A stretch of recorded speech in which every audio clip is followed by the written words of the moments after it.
Nih, Assalamualaikum. Waduh Pak, ini ada baju. Ini ada pas 3 nih buat pas banget. nah, buat buka puasa. Buat buka puasa. Masya Allah. Masya Allah, tabarakallah. Hari ini kita lagi berbagi nih sama Ustadz Maulana. Ya, jadi kalau misalnya bagi-bagi buat buka puasa dan juga ada baju-baju mungkin yang selama ini udah tidak terpakai bisa dipakai sama Bapak, mudah-mudahan bisa dimanfaatkan. Ini Masya Allah.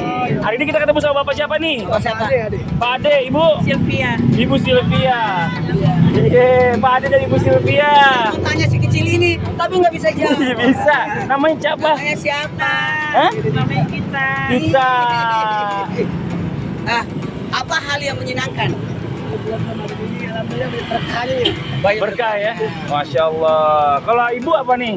Yang seneng nih di bulan Ramadan? Apa? Banyak berkahnya juga deh. Banyak berkali. Nah, kenapa saya tanya apa yang makna daripada Ramadan? Jadi ketika kita berbaik sangka akan kehidupan, itu bagian daripada kebahagiaan. Amin, amin, amin ya rabbal alamin. Masya Allah. Alhamdulillah rabbil alamin. Sisipkan waktu untuk bisa menyapa seseorang karena kita harus memberikan bahagian daripada perhatian. Masya Allah, kita ini Jadi, makhluk sosial iya, yang makhluk jelas. sosial. Nggak Jadi- mungkin kita bisa hidup sendiri. Iya. Kayak gini, silaturahmi itu bagian daripada memberikan perhatian. Betul berbagi. Ustaz. Mas Padli datang ke rumah saya Iya. ketemu Mas Padli, itu kan luar biasa bentuk bagaimana kita bisa membagikan waktu. Masya Allah. Walaupun saya lebih sering ke rumah Ustadz Maulana daripada Ustadz Maulana ke rumah saya. Karena saya tidak tahu jalan. Jadi gimana nih kenikmatan bekerja sambil Berpuasa. Puasa. Ya, ada olahraga juga. Kerjanya apa sih Pak? Nyari mulung. Nyari mulung apaan nih? Mulung aqua. Oh, botol-botol bekas. Iya. Iya. Jadi dari botol-botol bekas ini alhamdulillah ya bisa ngidupin keluarga juga. Oke, siap. Mantap. Pokoknya tetap semangat ya jemaah ya. Semangat, karena bekerja di bulan Ramadan dikerjakan sampai 70 kali. Amin. Masya Allah. Termasuk kameramen, termasuk ini semuanya. Semuanya ya. Alhamdulillah.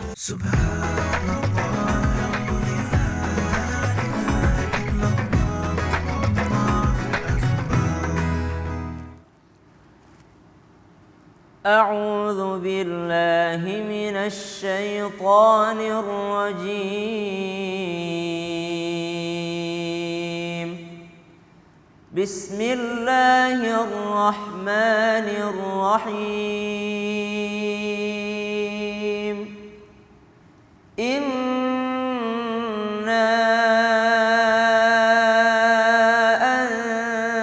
أنزلناه في ليلة القدر وما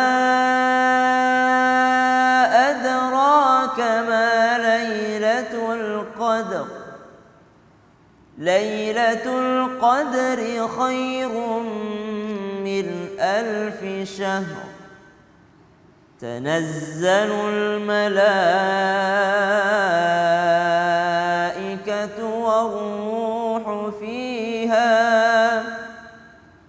والروح فيها بإذن ربهم من كل أمر سلام هي حتى مطلع الفجر Sadaqallahul azim. Allahumma arhamna bil Quran. Surah Al-Qadr ayat 1 sampai dengan ayat 5, di mana ternyata Allah Subhanahu wa taala salah satu dimuliakannya bulan Ramadan karena ada satu malam di dalam bulan suci Ramadan yang mana Allah merahasiakan letak malam tersebut, yaitu malam yang lebih baik daripada 1000 bulan. Beribadah di dalamnya maka bernilai lebih baik daripada beribadah 1000 bulan lamanya. Maka subhanallah, ibadah tersebut ataupun malam tersebut adalah malam Lailatul Qadar. Malam Lailatul Qadar kita tidak pernah tahu akan jatuh pada malam keberapa. Bisa jadi di 10 malam terakhir atau di malam-malam ganjil. Kita cuma diminta mencarinya di malam-malam ganjil di 10 terakhir. Tapi tidak ada jaminan bahwasanya dia akan turun di malam ganjil di 10 terakhir. Bisa jadi di malam pertama mungkin, atau di malam kedua atau malam ketiga, subhanallah. Bisa jadi pada saat kita lalai, pada saat kita sibuk untuk menyusun jadwal buka bersama, lalu kita sibuk buka di luar rumah, ternyata itu melalaikan ibadah kita. Tidak semua bukber itu melalaikan ibadah, tapi yang celaka adalah yang ketika dia melalaikan sholatnya, melalaikan puasanya, melalaikan ibadah Ramadannya. Karena hanya yang beribadah Ramadanlah yang akan mendapatkan kemuliaan dan keutamaan malam Lailatul Qadar yang nilainya khairum min alfi syahr, di mana malaikat turun membawakan keselamatan, mengucapkan salam sampai datangnya fajar. Semoga kita semua bisa mendapatkan keutamaan kemuliaan Lailatul Qadar tanpa harus mengorbankan di antara malam-malam Ramadan kita. Shadaqallahul azim. Allahumma arhamna bil Qur'an. Jamaah, oh jamaah, alhamdulillah. Alhamdulillahirrabbilalamin. Kembali lagi di Islami Twinda buat jamaah Islami Twinda yang dirahmati Allah yang baru bergabung ya. Di kita ini sekarang nih masih membahas tentang tema yang luar biasa. Temanya adalah bukber bisa bikin awet muda. Ini Masya Allah. Nah ini Bib, izin nih Bib penjelasannya Bib. Saya pernah dengar nih Bib. Ada yang bilang gini, kalau buka puasa bersama tuh jangan dalam masjid. Ada yang bilang buka puasa bersama di masjid boleh kok gitu. Nah ini sebenarnya dalam Islam nih hukumnya boleh nggak Bib nih buka puasa di dalam masjid atau di masjid? Mohon izin penjelasannya, fadhol Bib. Emang akhir zaman banyak mufti Iya. bilang boleh, nggak boleh Ustaz. Iya. Pertama sebelum kita bahas di masjid boleh atau tidak, juga sedikit mengingatkan adab buat duyuf. Tamu, kita ini ada mudhif, ada duyuf. Tamu itu sudah nyiapin bukber, nyiapin penceramah. Oh, tuan rumah maksudnya? Iya, tuan rumah itu sudah nyiapin semua. Kita sebagai tamu masuk dong, jangan duduknya di luar. Itu ada. Jangan kepanasan, dengar ceramah, panas, masuk ke dalam. Pas lagi Allahu Akbar, duluan paling banyak nyendoknya. Nah, itu yang nggak boleh. Ini hanya mengingatkan saja. Betul Ustaz Syam? Ustaz Maulana. Tapi sekarang namanya dipanggil kadang-kadang Ustaz Syam juga. Iya. Kemudian artinya boleh atau tidak sih orang itu berbuka puasa bersama di dalam masjid? Ya. Ada dikatakan dalam satu riwayat sahabat Nabi min Bani Adi, artinya ada orang Bani Adi. Mereka ini yusalluna fi hadzal masjid, diceritakan mereka itu sholat di ini masjid. Kemudian sholat di ini masjid, mereka bawa makanan, mereka mencari, karena kenapa? Orang Bani Adi ini diceritakan tidak pernah berbuka puasa ataupun makan sendirian tuh nggak pernah. Mereka selalu ngajak orang bersama-sama makan. Kemudian ketika dia datang ke masjid, dia nggak dapetin. Dia tidak dapetin satu orang di masjid untuk dia ajak berbuka puasa bersama. Mungkin pada saat itu karena kan orang nggak banyak, mereka buka puasa di rumah masing-masing, kemudian baru mereka datang ke masjid.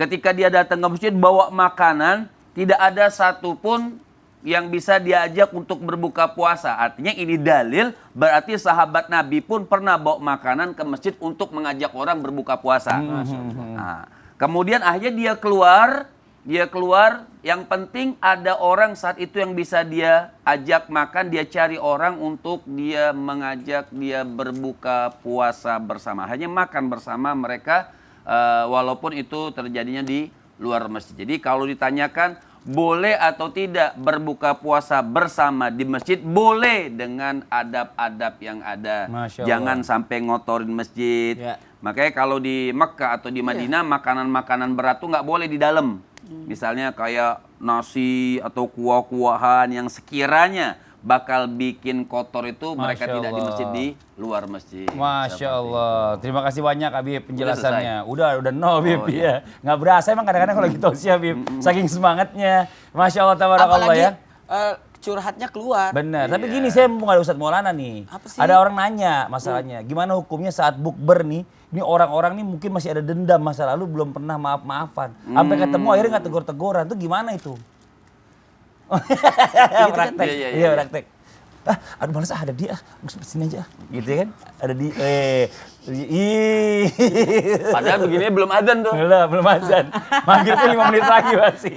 Jadi gini, ketika diadakan acara bukber bersama-sama kumpul, entah itu reuni atau tetangga atau di masjid, terjadi ada belum bisa memaafkan saudaranya di saat dia buka puasa, mohon maaf saya harus sampaikan, maka yang pertama yang harus kita lakukan adalah belajar untuk bisa memaafkan.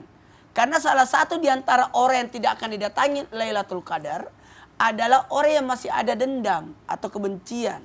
Karena salamun hiyata matla'il fajar, kedamaian. Yang dibutuhkan di situ damai sebenarnya. Tapi Hati-hati. ada yang nanya begini Ustaz, Ya. saya maafin tapi belum mau ketemu Ya. Males. Karena ada juga ya gitu. betul kata Habib. Jadi berusahalah untuk belajar untuk memaafkan. Kemudian yang kedua, jadi bisa jadi kategori yang seperti yang disampaikan oleh Habib, dia sudah memaafkan tapi tidak mau ketemu karena sebagaimana yang membunuh Sayyidina Amsa, Rasulullah berkata saya dimaafkan tapi jangan dekat-dekat. Karena setiap melihatnya pasti akan teringat sosok paman beliau yang disayanginya. Yang kedua, selain belajar untuk memaafkan, harus melihat atau memandang mengingat kebaikan-kebaikan orang itu. Biasanya orang susah memaafkan orang karena yang diingatkan adalah satu perbuatan buruknya menghilangkan kebaikan yang banyak. Allah. Kemudian mohon maaf, lahirkan, timbulkan sifat kasih sayang. Masya Allah. Masya Allah. Terima kasih banyak Ustadz Maulana. Ini, waduh teman saya nelfon bentar. Ya bro, kenapa? Lagi. Hah? Ah. Oh iya gue dateng dah. Ya lu pakai apa?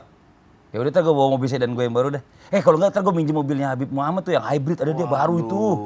Gue bawa aja tuh ya. Pamer. Pamer. Pamer banget sih. Ini Ustadz Maulana ini mau bukber. Bukber itu biasanya identik dengan orang sering pamer-pameran bawa-bawa sesuatu yang bagus yang terbaru miliknya dia kebanggaannya. Terus saya telepon dulu. Apa tuh? Petugas pajak. Terus gimana sih bukber kan nih? Kita bahas lagi selanjutnya. Bagaimana dengan orang bukber ajang pamer-pamer? Bagaimana? Apakah merusak pahala puasa atau merusak hati saya? Sebentar. Saya angkat dulu teman saya nih nungguin dia ini. Halo bro, kayaknya gua nggak jadi datang bro. Iya. Tadi dibilang pamer. Ya udah deh ya. Ya udah yuk. Ya assalamualaikum. Jamaah Isabitin di rumah. Alhamdulillah kita selesaikan secara kekeluargaan. Siapa orangnya?